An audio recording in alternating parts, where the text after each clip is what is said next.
Flash TV news, today flash news. जैसे कि आप देख रही हैं, मुंबई की पहली महिला कांग्रेस अध्यक्ष वर्षाताई गायकवाड़ जी, पूर्व शिक्षा मंत्री महाराष्ट्र की ताई, जो 4 मांगे रखी हैं संजय जी ने, कांग्रेस का समर्थन है उसको पूरी तरह से। बिल्कुल, कांग्रेस पार्टी हमेशा ही जेके ये सब कानून कांग्रेस नहीं लाए हैं। जितेंद्र खैरे साहब हमारे मुंबई प्रदेश के नेता हैं, यहाँ संरक्षण देने की यहाँ बहुत समय से उपस्थित है। मैं हृदय की गहराइयों से आपका धन्यवाद देता हूँ, बहुत आभार प्रकट करता हूँ।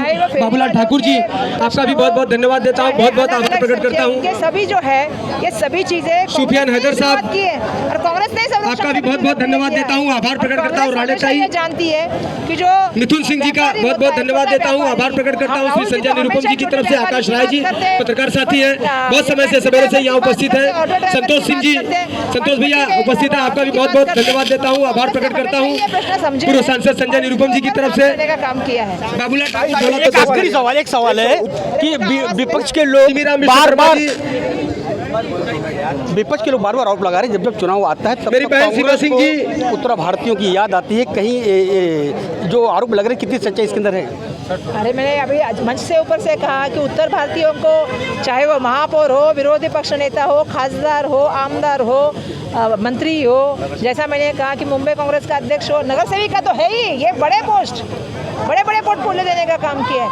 और मैं जो यहाँ से वहाँ गए हैं उनको मैं पूछना चाहती हूँ कि उनको वहाँ पे क्या मिला है। इस मंत्रिमंडल में तो एक भी मंत्री नहीं बनाया, क्यों नहीं बनाया? मेरा सवाल यही है ना। तो कांग्रेस जो है वो बोलती है वो करती है, बीजेपी जो बोलती है वो करती है क्या? क्या उत्तर भारत के लोगों ने उनको इतना मतदान किया तो कितना संरक्षण दिया यहाँ के लोगों को? कितने नेताओं को यहाँ पे आगे लेके आने का काम किया? जो गए उनको भी हमारे में देख रही थी, पहले कहाँ फोटो लगते थे, अब छठ पूजा में देखे मैंने कहाँ फोटो लग गए। तो ये जो है ना, जनता सब समझती है सिर्फ वोट के लिए। जब रामलीला की बात आती है तो अब दसरा मेड़ावा करना है तो एक दिन पहले रावण जी का दहन करिए, रावण का दहन करने के बाद या तो स्थानांतरित करिए। ये कौन सी रामलीला है? हम राम जी को मानते बात करते हैं ना। आस्था होनी चाहिए, इवेंट नहीं होने चाहिए हर चीज़ के। तो आस्था लेके आइए पहले तो अपने। छठ पूजा में आप कहते हैं 12 साल आपके विधायक नहीं करते छठ पूजा, अचानक उनको एक दिन याद आती है छठ पूजा और फिर वो अजंता यादव जी की छठ पूजा को कैंसिल करते हैं। तो ये सही नहीं है। धर्म का नाम और धर्म का वापस सिर्फ अपनी महत्वाकांक्षा राजनीति के लिए मत करिए। तो मेरा इतना ही कहना है कि बीजेपी को लोग जनता समझ चुकी है। जो बरसों दर पीढ़ी उत्तर भारतीय समाज महाराष्ट्र में रहता है, उस जो आरक्षण की मांग अभी उठी कि ओबीसी उत्तर भारतीयों को आरक्षण मिलना चाहिए, उसमें कांग्रेस की क्या भूमिका होगी ओबीसी आरक्षण को लेकर? मुझे सबसे बड़ा ये कहना चाहिए कि आपको भी ये मालूम है कि पीढ़ी जो लोग रहते हैं वो सभी कांग्रेसी होते हैं। मैं एक पीढ़ी की है ना, मैं खुद वो लड़की हूँ। और मैं एक बात आपको कहना चाहती हूँ, अभी हम लोग जाते हैं ना, लोगों में लोग कहते हैं भाई हमारा नेता गया, हम तो भाई कांग्रेसी है। तो आप जो बात करें ना, लोग कांग्रेसी, और कांग्रेसी का काम यही है। हमारे नेता ने हमें कहा है कि ओबीसी की जनगणना होनी चाहिए। महाराष्ट्र में हम सरकार से मांग कर रहे हैं कि सभी की जनगणना होनी चाहिए, जाति न्याय। और जैसा यहाँ पे सवाल उठा है, जो जिस जाति में आता है उसको उसका बिल्कुल जो हक है वो मिलना चाहिए। मैडम, 2024 को लेकर के जिस तरह से प्रधानमंत्री नरेंद्र मोदी यह दावा करें कि इस बार फिर मोदी मैजिक काम करेगा, तो 2024 के दंगल में किसका होगा मंगल? अभी ये 3 तारीख तो जाने दीजिए, फिर मंगल। अभी तो मैं सबने पता चल गया ना, सबको पता चल रहा है। आजकल महंगाई तो कम नहीं कर पाए, बेरोजगारी कम नहीं कर पाए। तो देखिए, महंगाई बढ़ी है तो कमाई भी तो बढ़ी है। किसकी कमाई बढ़ी है? मोदी जी की कि अडानी जी की?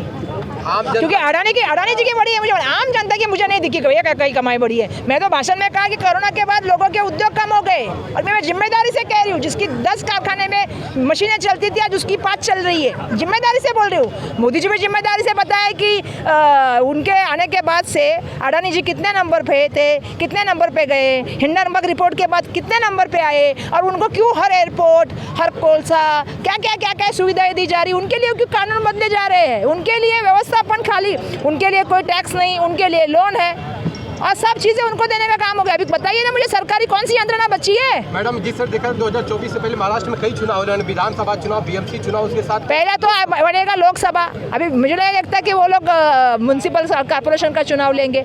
अगर लेना हो तो पहले ले लेते, क्यों नहीं एकनाथ शिंदे जी ले रहे? अभी तो क्रेडिट की झगड़ा चल रहा है ना, और अभी तो 31 तारीख तक पता चल जाएगा। सुप्रीम कोर्ट ने जो ऑर्डर दिया है।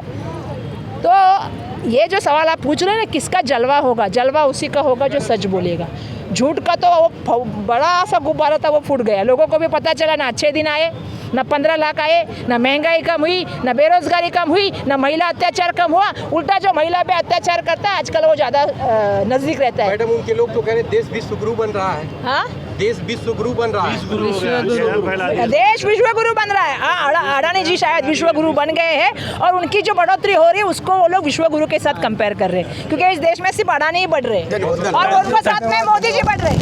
अब हम सीधे बात करेंगे उत्तर भारतीय सम्मेलन के आयोजक उत्तर भारतीय समाज और कांग्रेस उत्तर पश्चिम जिला के माध्यम से आज यहाँ पर बहुत ही शानदार और जानदार प्रोग्राम का आयोजन यहाँ पर किया गया है। देख सकते हैं कि हमेशा उन्होंने उत्तर भारतीय समाज की, चाहे उत्तर प्रदेश को हो, बिहार के हो, सभी लोगों की आवाज़ बुलंद करने का काम हमेशा किए, लोगों की मांग रखने का काम किए। संजय जी, जो आपने 4 मांगे रखी हैं, बड़ी प्रमुखता से रखी हुई है, वास्तव में इसके और क्या क्या मतलब, जैसे कि मांगे कब मानी जाएगी कि नहीं मानी जाएगी, ये भी एक सवाल निशान खड़ा है, क्योंकि बीजेपी लोग आरोप लगा रहे हैं जब चुनाव आते हैं तो कांग्रेस के लोग इस तरह का मुद्दा लेकर आगे आते हैं।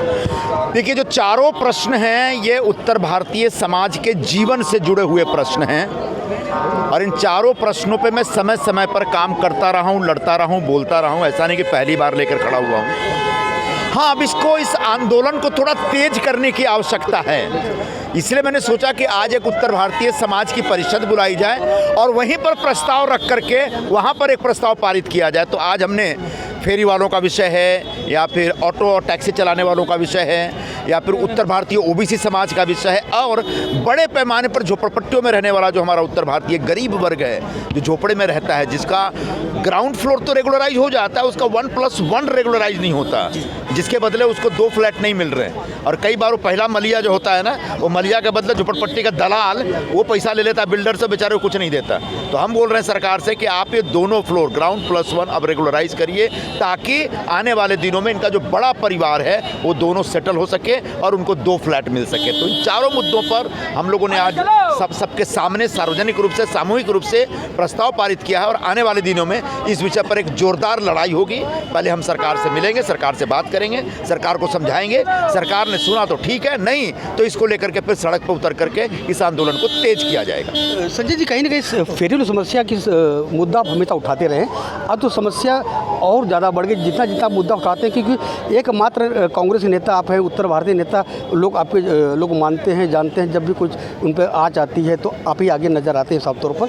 तो फेरी समस्या जो सबसे बड़ी समस्या है, बेचारे रोज़ कमा के रोज़ खाने वाले लोग हैं, वो समस्या दिन ब दिन बढ़ती जा रही है। इसके बारे में सबसे पहले आपने क्या फेरी, जो हमारे मुंबई का फेरी वाला है ना, जो हॉकर्स हैं, वो मुंबई के सबसे गरीब लोगों में से एक हैं और इनका जो रोजी रोटी का प्रश्न है सीधे इनके पेट से जुड़ा हुआ विषय। और ये लोग कोई भी गलत काम नहीं करते, न चोरी करते हैं, न बेईमानी करते हैं, न भीख मांगते हैं। वो बड़ी मेहनत करके 2 पैसा डेली कमाते हैं। धूप हो या बारिश हो, गंदा हो, साफ हो, गटर हो, कहीं भी जहाँ मौका मिलता है अपना टोकरी लाकर बैठ के धंधा करते हैं। ऐसे फेरी वालों के लिए हमारी कांग्रेस पार्टी की पूर्व अध्यक्षा श्रीमती सोनिया गांधी जी ने एक कानून बनवाया था 2013 में, और उस कानून के हिसाब से सारे फेरी वालों को रेगुलराइज किया जाए, उनको मान्यता दी जाए, उनको सर्टिफिकेट दिया जाए, उनको एक प्रमाण पत्र दिया जाए और उनको कोई तंग न करे, उनको कोई परेशान न करे, उनसे कोई हफ्ता न वसूले। इस प्रकार की व्यवस्था है। 50 किलोमीटर दूर से तय किए हैं। अजय राय जी बड़ा ही अपने उत्साहजनक अपने संदेश उत्तर भारतीय समाज को दिया हुआ है। आज जो 4 मांगे उन्होंने मांगी है संजय जी ने, उस पर कितना समर्थन आपका रहेगा? नहीं, वो चारों मांग का हम समर्थन करते हैं और चारों चीज़ें जो उनकी डिमांड है वो फैक्ट है और उससे लोग यहाँ के लोग परेशान हैं। उस पर निश्चित तौर से ये सरकार उनकी पूरी तरीके से बात सुने और उस पर कार्रवाई करे। ये जो जब भी आंदोलन होगा तो आप आएंगे उत्तर प्रदेश से? बिल्कुल, मैंने कहा, मंच से कह दिया कि जहाँ हमारी जरूरत पड़ेगी हम साथ खड़े रहेंगे।